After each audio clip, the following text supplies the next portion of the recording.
2. Tigrians. You might be surprised to find these incredible people on this list of heroes.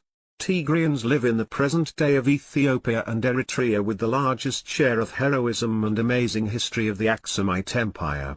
The Aksumite Empire was one of the superpower empires of its time for more than 2 millennia. The empire's territory was stretched to the present day of Egypt, southern Arabia, and most of eastern Africa. Tigray, a tiny region in Ethiopia, was once the cradle of a great civilization and military power.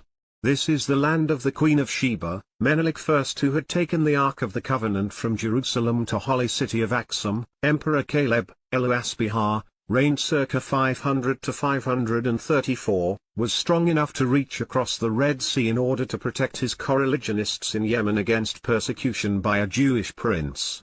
Emperor Rezana, who made Christianity a state religion for the first time in the world in the early 4th century AD. Queen Candace is a queen who ruled the Great Kush Empire based in Aksum and Meroe. Many superheroes who won against the European colonialists in the 19th century, such as General Alula Abu and Emperor Johannes IV. In the 20th century, Tigrians fought with Italian colonialists and local dictators in the revolution of First Huayan, which is known as the Farmers' Revolution against Emperor Haile Selassie. Even though the emperor won the war with the support of the British Royal Air Force, Tigrians came to the Second Huayan Revolution, which overthrown the largest army in Africa in 17 years of armed struggle. Even currently, these people are at the worst war of decades in Africa.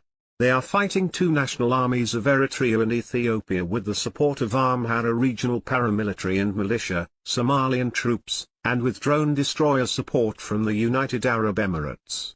Tigrians are fighting and winning over their allied enemies. Indeed, it's a land of heroes.